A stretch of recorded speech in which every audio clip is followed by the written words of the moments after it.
Uma largada complicada lá em João Pessoa, mais números da Maratona de Paris, o destino da marca, né? A marca de destino do Julian Wenders, um triste óbito na Maratona de Manaus e uma lambança lá em Juazeiro do Norte, Ceará. Vamos começar mais um Corrida no Ar.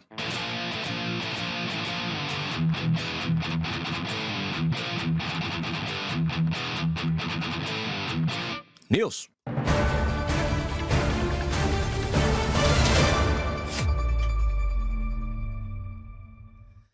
E aí, pessoal, tudo bem? Eu sou o Sérgio Rocha, esse aqui é o Corrida no Ar News. Hoje é terça-feira, dia 15 de abril de 2025. Esse é um programa feito para deixar você bem informado ou bem informada com as notícias mais importantes do universo da corrida. É publicado de manhãzinha, 6 da manhã, de segunda a segunda, bem cedinho mesmo, no YouTube, Instagram, TikTok e também podcast. Você decide como você quiser acompanhar. A gente também tem um canal no WhatsApp, Instagram.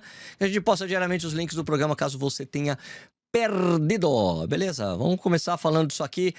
Tem uma prova que rolou lá em João Pessoa, que é do circuito Rede Pharma, e teve uma largada que eu achei que ficou bem complicada, e vamos falar sobre isso. Vejam aqui comigo. 3, 2, 1, vambora Brasil!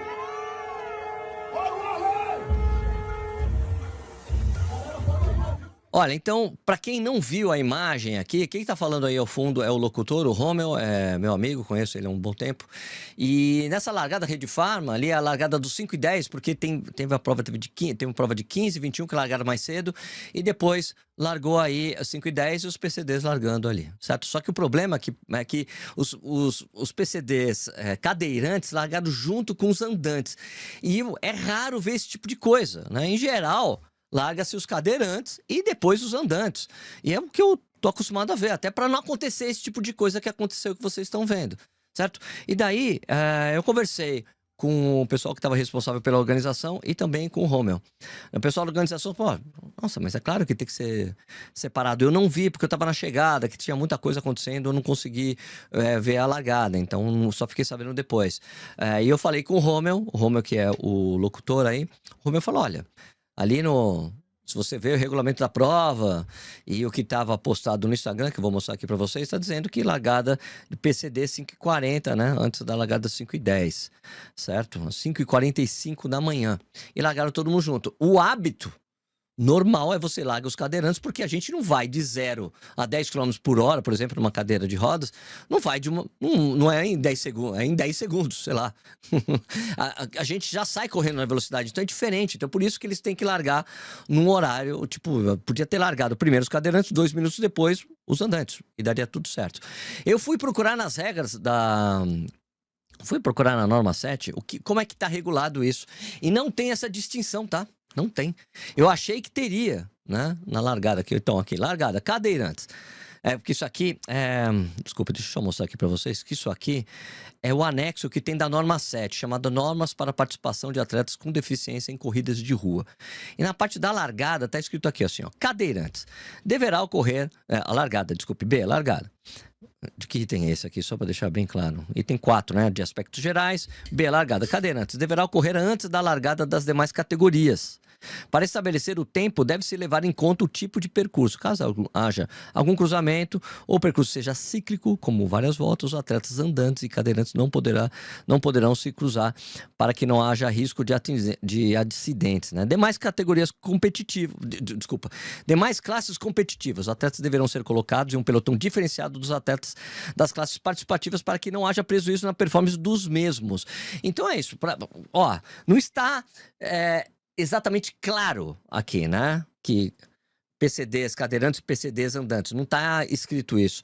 Mas para mim está óbvio aqui nessa regra que os cadeirantes deveriam largar antes e depois as outras categorias, seja PCD andante, ou PCDs com outros tipos de deficiência que não seja cadeirante. Então, para mim, tá meio que claro que deveria ser claro. Não está claro, mas para mim está claro.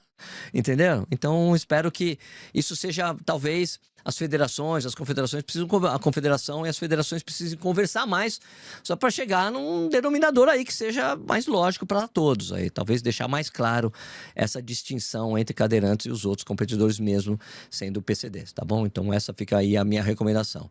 Aqui a gente tem mais alguns números da Maratona de Paris que aconteceu esse domingo, assim como tinha acontecido nos 2 últimos anos, cara, olha só isso aqui, 51% dos participantes foi a primeira maratona da vida. Hã? Primeira, maratona de primeira viagem aqui, 51%. Impressionante, né? 31% eram mulheres, 33% corredores internacionais, de fora da França, né? E a idade média foi de 37 anos e 4 meses. Aqui, nesse post, continua o erro que eles falam que a prova teve 56.950 corredores, não é verdade. Teve 55.499, né? Já falamos sobre isso ontem. Esse número está errado, porque você vai para os resultados, os resultados contradizem. Putz, os resultados mostram outro número. Resultados da prova, que é o que vale. Né? Beleza? Então esse é um número interessante. Eu queria mostrar também mais uma coisa que tem na Maratona de Paris. Esses 500 metros finais, com essa sinalização, veja que maravilhoso, cara. Olha isso, que legal. Faltando 500 metros para a prova, vários telões com cores, mandando... Cara, maravilhoso, adorei. Maratona de Paris, tá de parabéns aí com esse tipo de coisa. Falando de Paris, vamos falar do Julian Wenders, que eu falei no domingo, que o recorde francês da meia maratona era dele. Não, é o europeu dele e ele é suíço. Ele é franco-suíço, compete pela Suíça. Eu tô até aqui com a página da World Athletics pra você ver aqui, ó, Switzerland. Então é suíço. Ele é franco-suíço, mas ele compete pela Suíça. Não sei o que deu na minha cabeça de falar aquilo lá. Talvez o documento tenha me levado a crer em outra coisa, né? Mas por que é assunto Julian Wenders? Porque ele é um atleta que tinha um camp, montou um camp lá no Quênia. Ele é até casado com uma queniana. Montou um camp no Quênia que era um camp em ASICS. Só que ele foi visto correndo de Nike Vaporfly. De Nike, desculpa. Correndo com um Alphafly. Aqui, ó. Então, acho que talvez ele seja num período de negociação aí, não sei, não se sabe. É um cara que correu muito bem meia maratona, mas não subiu bem para a maratona, não conseguiu resultados expressivos. Espero que ele consiga agora, não sei, né? Vamos ver. Então, tem outra coisa para falar de um problema aqui que aconteceu nessa uma prova em Juazeiro do Norte. Vou ler aqui o post do Paulo Holanda, desculpa, Plauto Holanda, é isso, né? Plauto Holanda. Queria saber a opinião de vocês. Ontem eu e várias outras pessoas foram desclassificados de uma corrida em trilhas, Liga Cariri, na cidade de Juazeiro do Norte, Ceará, porque... Segundo os árbitros locais da Federação Cearense de Atletismo, o número de peito tem que estar acima, na altura do peito. Não. Você já viu isso acontecer em alguma corrida em trilhas por aí? Não, nem corrida de rua. A pergunta é, se pode ter mais flexibilidade com as corridas? Aqui são perguntas dele. Mas o que a gente tem que se ater, nesse caso aqui, é em regras de competição, né? Então vamos regras de competição aqui. Números / nomes para identificação de atletas. Isso aqui é da regra de competição da CBAT, tá? Que é a tradução das regras de competição da World Athletics. Isso aqui, ó. 5.7. Todo atleta deve receber 2 identificadores. Isso é para elite, né? Na frente e atrás, tá bom? Então, porque coloca o número nome, que durante a competição deve ser usados visivelmente na frente do tronco e nas costas, exceto em provas de salto, na frente do tronco. O que é o tronco? Vamos estudar anatomia. Tronco, tem uma imagem aqui do tronco. Sabe o que é o tronco? É tórax, abdômen e pelve. Pelve é essa parte aqui, né? Tipo cintura ali e tal, e os órgãos ali chegando, certo? Tórax, abdômen, pelve. Né? Glúteo, essa parte da frente, né? Parte da frente do torso, do tronco, ok? Então, não tem nenhum lugar... Vejam bem, coloquei de novo aqui. Não está falando que tem que ficar na altura de cima do tronco, tem que ficar na frente do tronco. É que, em geral, no atletismo, fica mais, como as regatas são mais curtas, eles colocam aqui na altura do peito, mas não tem essa obrigatoriedade, não. Então, na verdade, isso deve ter sido um árbitro de atletismo que migrou para corrida de trilha, corrida de rua, e fez isso aí que está errado, desclassificar atleta. Que o número está visível, porque ele está com aquela cinta, né? Aquele cinto que deixa o número, que o pessoal do triatlon usa bastante. Ele está com aquilo ali. Ali é a pelve. Não tem problema nenhum. O número está na altura da pelve e está ok. Está correto. Não podia ter desclassificado nem ele, nem os outros atletas. Essa desclassificação foi irregular. Está ilegal. Eu acho que vocês têm que falar com a federação que não pode fazer isso aí. Certo? Beleza? Alright. Vira aí que é o tronco. Agora, uma coisa que tem acontecido o tempo todo no Brasil. Estamos testemunhando toda semana tem um negócio. 2 corredores foram atropelados, né, da equipe Estilo de Vida, lá de Araxá, né? Desculpe. No Amapá, é isso? Vamos soltar aqui. Foi em Macapá, isso. Corredores de rua são atropelados na orla de Macapá. Olha isso. Tem 2 corredores no chão aqui. Amanhã dessa segunda-feira, dia 14 de abril, 2 homens praticantes de corrida de rua da equipe Estilo de Vida foram atropelados por um Palio enquanto corriam. O fato aconteceu próximo ao Sesc Araxá. Tá? Então, cara, terrível. Cara, tem que mexer nessa coisa de atropelamento aí. Tá acontecendo, vai acontecer mais, né? Os corredores estão do outro lado da rua, né? A orla, isso faz parte da orla, eu não sei se a orla é do outro lado ou é deste lado aí. Deve ser do lado de lá onde fica o mar. Talvez eles tenham sido trazidos pela população para esse lado, não sei. Não se mexe em quem é atropelado, né? Não sei se eles estavam correndo no sentido do fluxo, tá? Não sei. A gente sempre fala para correr no contrafluxo para não ter perigo de atropelamento. Então, não sei se foi esse o caso. Eles não viram, talvez, correndo no sentido dos carros e foram atropelados. A gente sabe, né? Não quero condenar os atletas. Não estou condenando de maneira nenhuma os dois, né? É terrível esse tipo de coisa. Horrível, né? E espero que peguem o cara que atropelou e que ele se responda por isso, né? Mas vamos evitar correr no mesmo sentido dos carros, tá, gente? Você é atropelado sem sequer poder ter tempo de reagir. Agora, falando de outra coisa triste, né? A maratona de Manaus, que aconteceu nesse domingo, na meia maratona teve assim, um idoso de 70 anos aqui no G1 Amazonas, né? Amazonas. Idoso de 70 anos morre após completar meia maratona em Manaus. Segundo relatos da equipe da qual fazia parte, ele passou mal logo após cruzar a linha de chegada no Sambódromo e a morte ocorreu ainda no local do evento. Ele foi socorrido e tudo mais, tentaram ressuscitar ele na ambulância e não deu.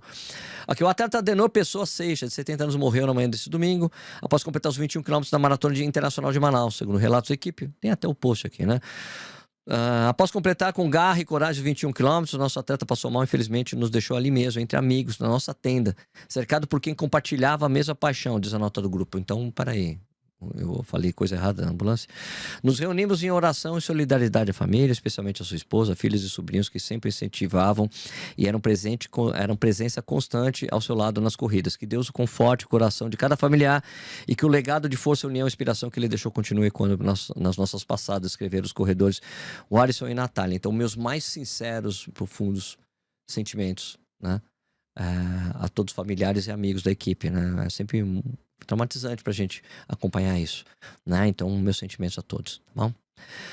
Vamos falar dos comentários aqui, da edição de ontem aqui, né? Ficaram sabendo da morte de um corredor na Maratona de Manaus? Eu acabei de falar aqui, né? Stanley falou. Sem falar que o marido da atleta filmando aqui, o Edgar Biasotto, falando coisa do Celane, né? Sem falar que o marido da atleta filmado pelo Celane correu de pipoca ao lado dela. E o cara é bastante conhecido no meio, tem canal no YouTube e tudo. Péssimo exemplo, é o Sanches, né? Esqueci o primeiro nome dele. Ele é do Garage Training, né? Correndo de pipoca com a mulher, é isso, né? Eu acho mais complicado porque ele tem ligação com a fila, né? Patrocinado pela fila. Sérgio, essa risada que você dá geralmente depois de falar de uma coisa séria, tipo um tique nervoso? Não sei, cara, é o meu jeito. Desculpa, né? É certo eu dizer que foi contradito. Tá, obrigado. Me corrigir aqui é uma mesma conjugação do verbo dizer. Fala que o texto foi contradito pelos resultados da prova. Pegar alguns comentários do Instagram aqui. Corredor irônico. Eu acho que a Maratona de Paris percebeu que estavam inflando mesmo os números. Lançaram um post hoje com o L'Equipe anunciando 55.499 concluintes. Mas lá no post do site eles não corrigiram. Né? Maratonando com você, meu brother Wesley aqui. Poxa, que negócio triste esse do Celane. O trabalho dele é incrível. É incrível mesmo, mas não dá pra ficar fazendo vídeo no meio da prova assim, claro que não. Independente da situação, o corredor pode até ser desclassificado, como o que aconteceu aqui em Nova York no ano passado, com aquele cara que estava sendo acompanhado por uma bike. Então, não só pode prejudicar fisicamente, mas também pode desclassificar um atleta por isso. Então, realmente, não dá, né? E o Celane sabe disso. Sabe mais do que ninguém. Em Manaus, o grande problema é o percurso com mais ladeira do que o percurso plano. Aqui o pessoal, quem tá falando é o Lucas no TikTok. Obrigado aí pelo seu comentário, mano. Obrigado. E aqui no no podcast, né? Você pode deixar seus comentários no podcast e eu leio aqui. Matheus Wycamp. Por que citar o nome do cara do motociclo? Porque não é a primeira vez que ele faz e já expus outras vezes. Vou continuar para que ele saiba, para que as pessoas saibam que está errado. Parece que é para promover o cara. Se não for, acaba promovendo igual. Ah, você acha que eu tô querendo promover, falando que ele tá fazendo coisa errada, que eu tô contratando ele errado, que é irregular, que ele sabe que é irregular, ele fica fazendo. Por que eu promoveria isso? Eu promovo as regras corretas da competição, que se respeite o percurso da corrida. O problema do Brasil são os brasileiros. Está sendo problema até no exterior. Incrível, é verdade. Né? Stephanie Silva, só o Corrida no Ar News para me fazer companhia nesses dias que estou de molho por causa de problemas intestinais. Espero que você se recupere rápido, viu, Stephanie? Mas siga o filme o Desafio 365. Eu também. Estou levando o regulamento ao pé da letra, apenas 1 km, mas já estou melhorando. Logo volto com tudo. Abraço, Stephanie. Que foi essa guitarra hoje, hein? Caraca, parabéns pelo programa, muito obrigado. Muita gente sacou que ela... Battery, né? Do Metallica. E o que eu toquei hoje? O que eu toquei hoje? Tem que falar aí o que eu toquei hoje. Só conhecedores conhecerão. Então, gente, queria agradecer demais a audiência de vocês todos os dias. Lembrando que isso aqui é postado às 6 da manhã em todos os perfis aí, TikTok, Instagram, YouTube, podcast. E a gente se vê de novo amanhã.